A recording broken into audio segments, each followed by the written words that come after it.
하나님 말씀 스바냐 1장 7절에서 13절을 봉독해 주시기 바랍니다. 주 여호와 앞에서 잠잠할지어다. 이는 여호와의 날이 가까웠으므로 여호와께서 희생을 준비하고 그가 청할 자들을 구별하셨음이니라.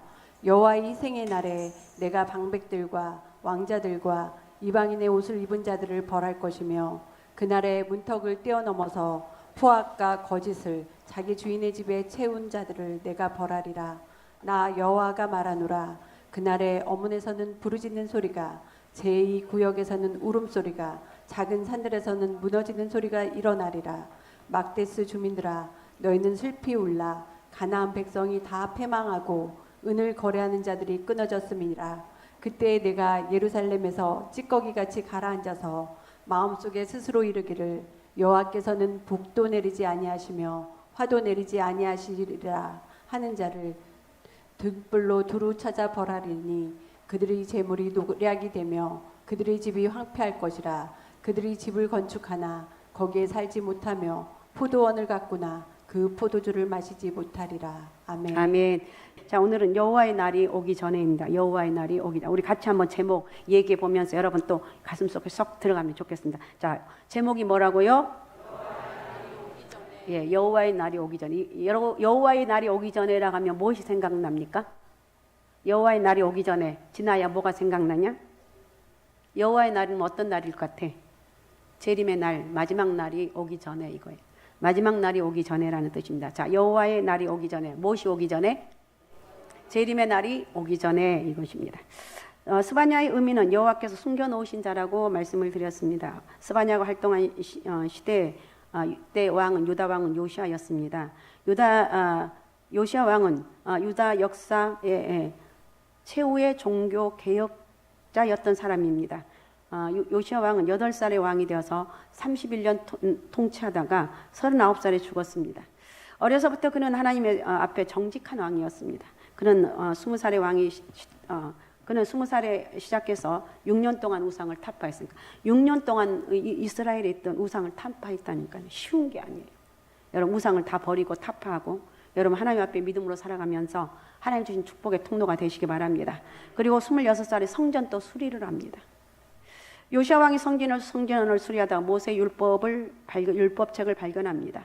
그래서 요시아 왕의 종교 계획은 4가지 요소가 있는데 첫 번째 우상 타파. 제일 하나님이 싫어하는 거 우상 타파. 우상 타파를 표현하면 여러분의 아내가 남편이 있는데 다른 남자를 만나는 거. 여러분 그러면 여러분들이 꼴을 봐요, 못 봐요? 못 봐요. 다 못 보지 않아도 못 본다고 좋게 얘기하지 뭐 한두 사람만 얘기하냐고. 절대 못 봐요. 이 우상 타파를 요시아 왕이 했습니다. 그 다음에 두 번째 성전 수리했고 세 번째는 언약을 갱신했습니다. 네 번째는 유월절 준수입니다.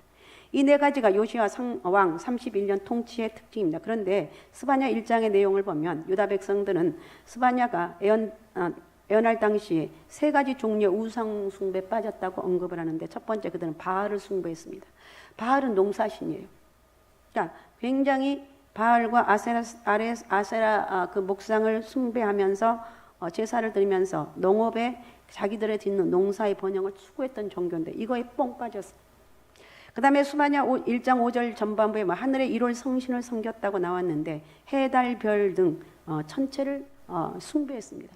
그러니까 여러분 사람이 하나님을 떠나게 되면요. 하나님 믿던 사람들 하나님을 떠나게 되면 별의별 것들 다 섬기는데 그것이 죄인지를 몰라요.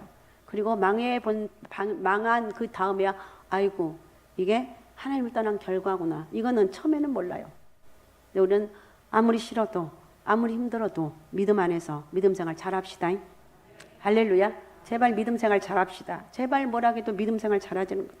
자, 신명기 4장 19절을 한번 읽어주시기 바랍니다. 신명기 4장 19절. 또 그리하여 내가 하늘을 향하여 눈을 들어 해와 달과 별들 하늘의 모든 천체 곧 너희의 하나님 여호와께서 천하 만민을 위하여 배정하신 것을 보고 미혹하여 그것에 경배하며 섬기지 말라. 예, 그러니까 1월 성신 해와 달과 별을 이 천체를 숭배했습니다. 얼마나 이들이 강팍했는지. 여러분 인간은요 강팍해지면요 끝까지 강팍해져. 아닌 줄 알면서 나는 이거 하면 안 된 줄 아는데 내가 저 사람 꼴보기 싫어서 나는 쟤처럼 하지 않는다. 이렇게까지 한다니까요. 그래서 우리는 그런 걸 생각하지 말고 내가 잘못했으면 빨리 돌아서서 믿음 생활하는 게 최고의 답입니다. 할렐루야. 그래서 스바냐 1장 5절 후반부에 보면 밀감이라고 하는 신을 섬겨. 밀감. 솔로몬 왕 시대에 암몬에 들어온 첩들이 밀감이라는 신을 갖고 들어와서 유다 백성들을 미혹합니다. 원래 유다의 제사장들은 레위 지파 가운데, 레위 지파가 제사장의 지파인데 그 레위 지파만 제사장이 될 수 있는데 이 사람들은 그런 합법성이 없던 불법적인 제사장들이었어요. 요시아 왕이 20살 때 왕이 되고 나 20살이 되던 해부터 우상 타파를 시작했기 때문에 스바냐 선지자는 그 이전에 하나님부터 메시지를 받아서 증거했다고 보는 것이 합당합니다. 그래서 스바냐 선지자가 증거한 메시지로 인해 요시아 왕은 자극을 받아서 종교개혁과 우상 타파를 시작했어요. 근데 이게 쉬운 게 아닙니다.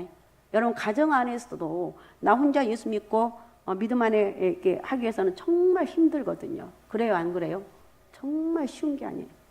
저는 그것을 다 경험해봤기 때문에 알아요. 얼마나 고통스러운지. 그래도 하나님 붙잡고 있기 때문에 하는 거예요. 할렐루야. 지나놓고 보니까 내가 한 줄 알았더니 내가 한 것이 아니라 하나님 나를 붙잡고 있었고 내가 이길 수 있는 은혜를 주셨어요. 우리가 겸손하고 믿음으로 살아가게 되면 혹시 부모 때에 잘못된 길을 간다 할지라도 내가 기도하면서 끊으면서 믿음의 역사를 통해서 하나님의 살아계심을 내가 만나야 되는 거예요. 그러니까 우리 가정에 아무도 예수 믿지 않고 내가 예수를 믿었기 때문에 얼마나 가정에 어둠과 흑암의 권세가 꽉 차 있느냐. 하는 것마다 안 돼요. 그 사람들이 가족들이 너 때문이라고, 네가 믿는 하나님 때문에, 네가 믿었기 때문에 이렇게 어려움 당한다고 끊임없이 할 때 이걸 못 견디면 거기서 넘어지는 거예요. 그런데 하나님이 힘을 주시기 때문에 감당할 수가 있어요. 그래도 하나님 나에게 감당할 수 은혜 달라고 기도하는 거예요. 오늘날은 이렇게 이제 믿음이 많이 전파가 되어서 오늘 또 등록하신 분이 있었는데 등록하신 그분은 그러니까 지금 뭐 이동 너무 멀기 때문에 제가 교회를 또 이렇게 옮긴다고 이런 얘기를 하더라고. 자, 어쨌든 우리는 하나님 은혜 안에 거하고 믿음 생활하는 거 엄청난 이거 일이에요. 그래도 우리는 해야 되는 거. 그래도 믿음으로 살아가야 되는 거. 그래서 오늘 스바냐 선지자가 증거한 메시아의 핵심 단어는 뭐냐? 여호와의 날이다. 하나님께서 유다 백성들을 우상 숭배로 인해서 심판하실 날이 여호와의 날이라는 것. 자, 스바냐 1장 14절 15절을 1장 14절 15절 우리 한번 같이 여러분 성경책에서 오늘 읽은 본문은 아니지만 14, 15절 같이 읽겠습니다. 읽습니다. 시작. 여호와의 큰 날이 가깝도다. 가깝고도 빠르도다. 여호와의 날의 소리로다. 용사가 거기서 심히 슬피 우는도다. 그날은 분노의 날이요, 환난의 날, 고통의 날이요, 황폐와 패망의 날이요, 캄캄하고 어두운 날이요, 구름과 흑암의 날이요. 아멘. 여호와의 날은 여호와께서 분노하시는 날이에요. 그날은 사람들에게 환난과 고통의 날이 된다는 것입니다. 스바냐 선지자가 예언한 여호와의 날은 그가 예언한 지 불과 40여 년 만에 바벨론 왕 느부갓네살에 의해서 실현되었습니다. 그래서 BC 586년에 예루살렘 완전히 멸망합니다. 하지만 역사의 여호와의 날은 역사적인 이 역사적인 이걸로 끝나지 않는다는 거예요. 만약에 여호와의 날이 옛날 유다 왕국이 바벨론에게 멸망한 것만 의미한다면 우리에게는 아무 상관이 없을 거라는 거예요. 여호와의 날은 구약 성경과 신약 성경이 항상 종말론적인 의미로 사용해요. 여호와의 날은 종말론 마지막 때를 얘기한다는 거예요. 그래서 여호와의 날 이런 소리를 마지막 때구나 이런 생각을 하면 돼요. 1차적인 의미는 역사 속에서 실현되지만 2차적인 의미는 예수 그리스도가 재림하실 때 이루어진 인류에 대한 최후의 심판의 날이 여호와의 날이라는 거예요. 자, 사도행전 17장 31절을 읽어주시기 바랍니다. 이는 정하신 사람으로 하여금 천하를 공의로 심판할 날을 작정하시고 이에 그를 죽은 자 가운데서 다시 살리신 것으로 모든 사람에게 믿을 만한 증거를 주셨음이니라 하니라. 예, 심판하를 하나님께 정해 놓으시고 심판주가 되실 예수 그리스도를 죽은 자 가운데 살리셨다는 거예요. 심판할 때 예수님께서 공의를 기준으로 심판하신다는, 우리 주일날 예배할 때 기도하신 분들 공의의 하나님 이렇게 하잖아요. 이 공의의 하나님, 공의로 심판하신다는 거예요. 우리처럼 이렇게 내 마음에 들면 이게 아니라 하나님께 정당하게 공의롭게 한다는 거예요. 인간의 심판은 가끔 공의롭지 못한 경우가 있죠. 권력에 따라 재판의 결과가 바뀌고 있고 누구의 죄가 크냐는 것보다도 누구의 변호사가 더 실력이 있는 좋으냐가 재판의 결과를 결정짓는 경우가 간혹 있습니다. 전부는 아니지만 모든 재판이 그렇지는 않지만 이렇게 공의롭지 못한 경우도 있다는 거예요. 하지만 그리스도의 심판은 완전한 공의를 심판하는 심판이라는 거예요. 지나간 유다 역사에 실현된 여호와의 날은 우리와는 상관이 없습니다. 하지만 상관이 없지만 앞으로 다가올 예수 그리스도의 지름으로 말미암아 실현될 여호와의 날은 모든 사람에게 상관이 있다는 거예요. 그래서 여호와의 날은 첫 번째 하나님의 공의가 100% 만족되는 날이다. 여호와의 날은 하나님의 공의가 하나님이 원하시는 것이 공의가 100% 만족되는 날이다. 스바냐 1장은 여호와의 날에 대해 세 가지 중요한 진리를 증거하고 있는데 첫 번째 여호와의 날은 하나님 100% 공의가 100% 만족되는 날이다. 예를 든다면 어떤 사람이 징역 우리가 이제 세상에서 예를 든다면 징역 10년에 해당하는 죄를 지었다면 10년 동안 감옥에 있다 나오면 그냥 공의가 만족되는 거예요. 이렇게 형량을 채우고 나면 똑같은 제목으로 다시 감옥에 집어넣을 수가 없습니다. 하지만 10년 징역 선고를 받아야 할 자가 판사에게 뇌물을 줘서 무죄로 나왔거나 형량이 줄어들었다면 그것은 공의가 100% 만족된 것이 아니라는 거예요. 우리는 절대로 죄를 안 지으려고 몸부림을 쳐야 돼요. 할렐루야. 죄를 안 지을 수 있는 배경은 예배 잘 드려야 됩니다. 예배 제발 잘 들으십시오. 예배를 통해서 가정의 메인 문제가 풀어지고 어둠이 물러가고 여러분 인생길 하나님의 축복, 예비된 축복이 있다는 것을 절대 잊지 마시기 바랍니다. 성경에서 아무리 억울해도 개인적으로는 복수하지 말라고 말합니다. 억울한 일 있으면 국가가 그 사람을 공의롭게 재판해 줘야 하는데 그렇지 못한 경우가 있기 때문에 결국 개인적인 복수가 성행하게 된다 이렇게 말합니다. 하지만 여호와의 날은 여호와의 공의가 100% 만족될 것입니다. 그 다음에 두 번째 여호와의 날은 희생의 날이다. 희생의 날이다. 여러분 성경책으로 7절 8절을 읽어주시면 7절 8절 같이 주 여호와 앞에서 잠잠할지어다. 이는 여호와의 날이 가까웠으므로 여호와께서 희생을 준비하고 그가 청할 자들을 구별하셨음이니라.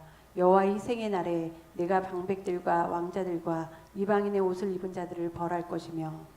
네, 희생이라는 단어가 심판과 관련되어 사용된 유일한 말씀인데 창세기 보면 가인과 아벨이 하나님께 제사를 드립니다. 희생 제사가 시작됐죠. 그때부터 범죄한 인간이 하나님께 나아가기 위해서는 반드시 희생 제사가 있어야 되는데 하나님께 드린 제사는 번제, 소제, 화목제, 속건제, 속죄제 5가지로 나와 있습니다.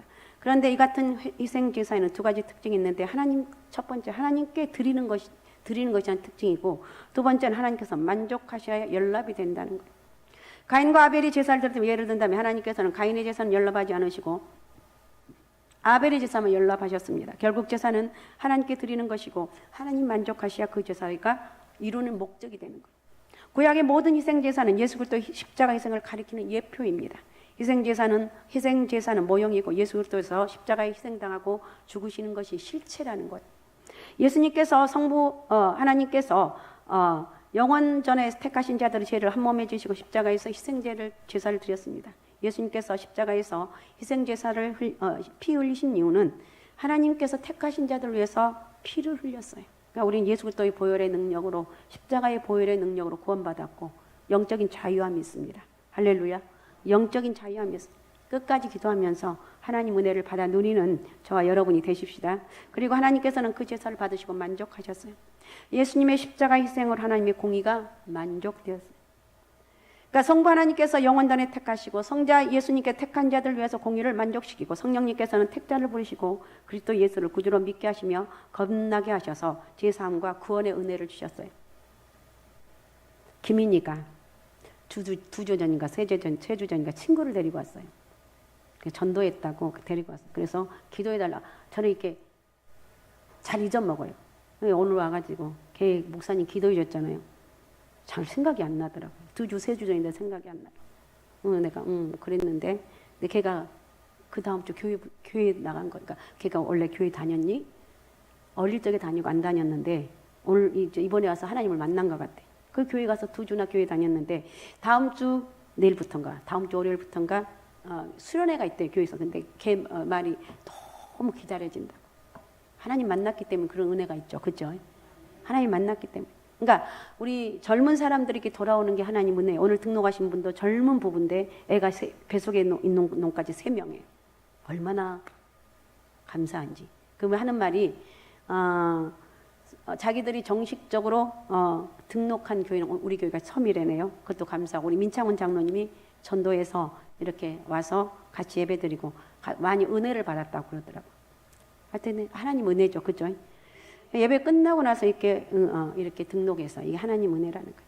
자, 어쨌든 여호와의 날의 희생은 무슨 의미가 있는가? 유다 백성들은 70년 포로 생활하면서 하나님의 공의가 만족되었지만 최후의 심판의 날 하나님을 거역한 불신자들은 영원한 징벌을 받아야만이 하나님의 공의가 만족되는 거예요.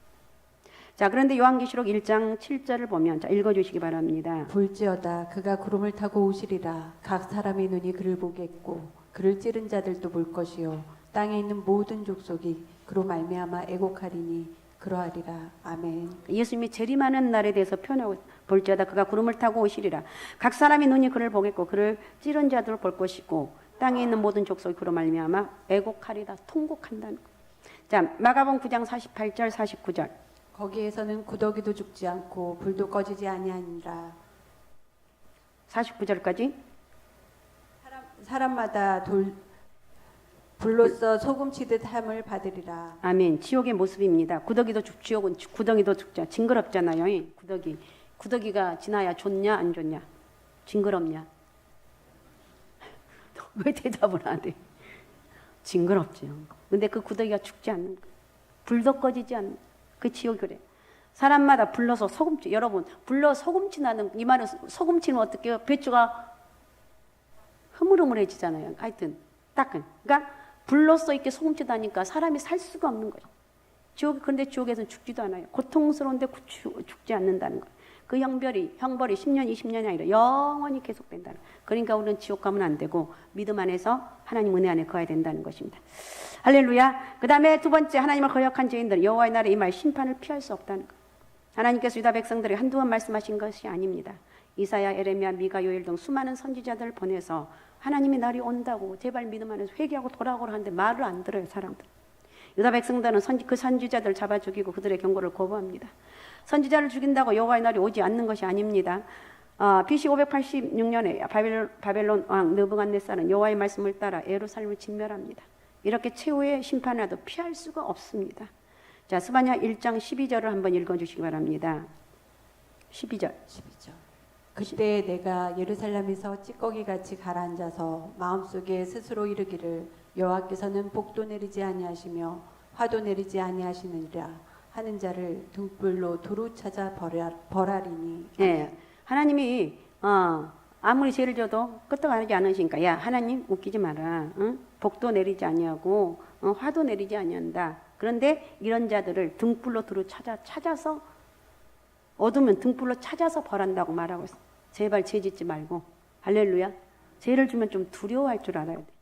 그렇게 하나님 은혜로 살아갑시다. 저와 여러분 이런 은혜로 살아갑시다. 그러니까 하나님이 없다고 말하는 자는 다 찾아낸다는 거예요.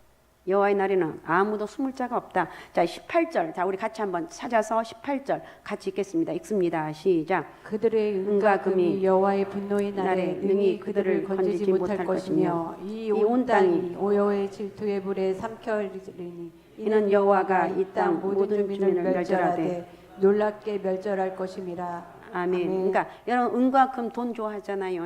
그런 것들이 분노의 날에 절대로 건지지 못한다는 거. 이는 이 땅에 하나님이 모든 주민을 멸절하되 놀랍게 야 어쩌면 저렇게 멸절하는 거 이런 날. 여호와의 날에는 불신자들이 믿지 않는 자들이 멸망하고 완전히 멸절시키는 도구가 베드로후서에 보면 불이라고 말하고 있어요. 노아 홍수 때는 물이었지만 하나님께서는 무지개를 보여주시며 다시는 물로 망하지 않게 한다고 했던 말씀을 기억하시죠. 하지만 물보다 더 무서운 불이 남아있다는 거예요. 불로 심판하신 이유가 뭐냐? 하나님은 질투하신 하나님입니다. 출애굽기 34장 14절을 읽어주시기 바랍니다. 너는 다른 신에게 절하지 말라. 여호와는 질투라 이름하는 질투의 하나님이라. 아멘. 제발 다른 신을 섬기지 말아라.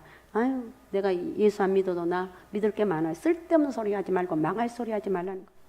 하나님 말씀 앞에 믿음 생활 잘해서 하나님 앞에 여러분 마음껏 축복받는. 야, 쟤는 내가 볼 때, 지난 너는 볼 때 내가 너를 마음껏 축복해야 돼.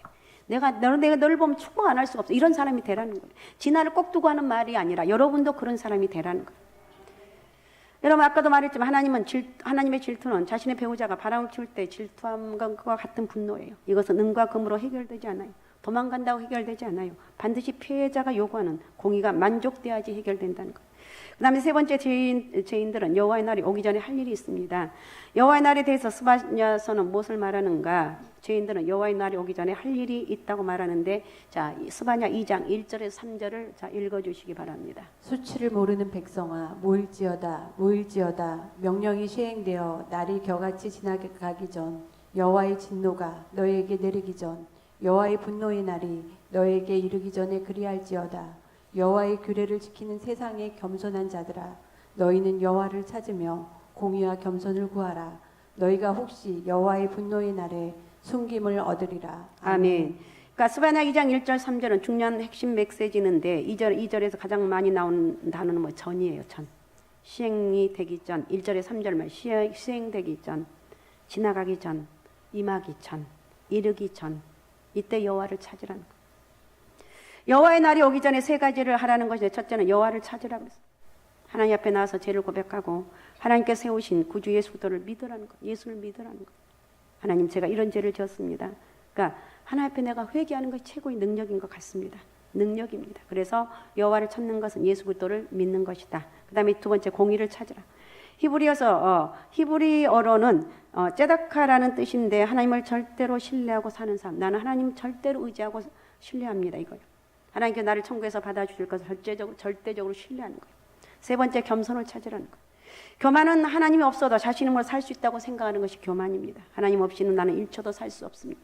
하나님께서 목숨을 거둬주시면 바로 죽는 것입니다. 그래서 겸손이란 단어는 한순간도 하나님 없이는 살 수 없다고 고백하는 그런 의미라는 거. 그리고 우리는 겸손해서 하나님 은혜로 살아가시기 바랍니다. 자, 결론적으로 말씀의 결론을 내리겠습니다. 여호와의 날이 오기 전에 여호와를 찾으면 죄가 아무리 많아도 여호와께서 심판하신 날 예수 그리스도의 피가 우리를 심판하지 않게 덮어주신다는 거예요. 저도 얼마나 죄가 많은 사람입니까? 여러분도 마찬가지고. 성경에 보면 가늠한 한 여인을 사람들 앞에 놓고 돌로 치라고 하자 예수님께서 너희 중에 쳐서 죽이려고 하자 사람들이 돌로 쳐서 죽이려고 했습니다. 그래서 예수님께서 뭐라고 합니까? 너희 중에 죄 없는 자가 돌로 치라고 말합니다. 그러자 돌을 들고 사람 모두 다 도망가 버렸어요. 로마서 3장 10절을 한번 읽어주시기 바랍니다. 기록된 바 의인은 없나니 하나도 없으며. 네, 우리는 다 죄인이라는 거예요. 우리가 하나님의 영원 형벌을 받지 않는 이유는 우리가 잘해서 그런 것이 아니에요. 예수 그리스도의 십자가의 희생으로 인해서 우리에게 흘리신 그 보혈의 피가 우리를 덮어주기 때문에 그렇다는 거예요. 그래서 하나님의 공의가 그리스도 예수의 희생제사로 100% 만족되었기 때문에 우리는 영원한 형벌을 피할 수가 있습니다. 그래서 어떤 사람은 그러지, 야, 저거 예수 믿는 사람, 안 믿는 사람은 더 악하네, 이렇게 말해요. 맞아요. 더 악할 때가 많아요. 그러나 우리는 예수 믿는 하나님의 자녀라는 거예요. 그래서 오늘 말씀의 결론을 생각해 보면서 나는 지옥 가기가 틀렸다.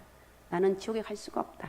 왜? 하나님의 공의가 만족되었기 때문에 우리는 지옥 갈 수가 없다는 거예요. 죄가 있어도 하나님께서 덮어주시는, 그래서 우리는 하나님께 숨겨주신 사람이 된 것이라는 거예요.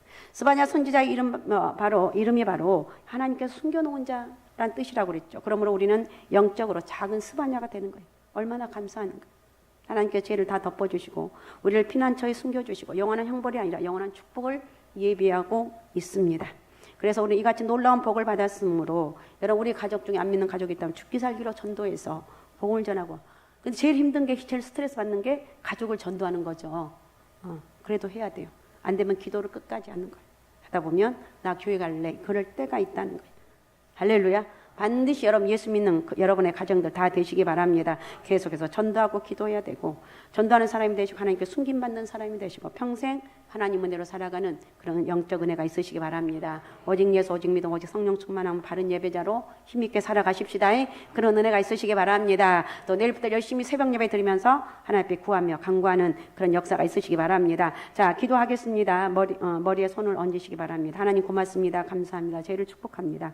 아버지 하나님, 오늘 또 여호와의 날에 대해서 우리가 살펴보았습니다. 아버지 하나님, 여호와의 날이 오기 전에, 마지막 때가 오기 전에 우리는 기도하면서 하나님 나를 준비하게 도와주시고, 우리 믿지 않는 가족들 다 복음 전해서, 아버지 하나님, 나도 여전히 죄인이지만 예수 믿어 구원을 받았습니다. 우리 가족도 모두 다 예수 믿어 천국 가는 그런 복을 허락하여 주시옵소서. 모든 원수마귀 어둠의 영들 다 떠나갈지어다. 다 떠나갈지어다. 저희들에게 영권, 인권, 물권을 부어주셔서 믿음이 답이고 예수가 답이고 하나님 은혜가 답이라고 고백하며 간증할 수 있는 그런 축복의 사람들로 역사여 주옵소서. 저희를 축복합니다. 하늘문 활짝 열어주시고 우리 주님의 놀라운 축복의 통로가 되게 도와주옵소서. 고맙습니다. 감사합니다. 저희를 축복합니다. 큰 영광 받아 주옵소서. 살아계신 예수님의 이름으로 기도하옵나이다. 아멘.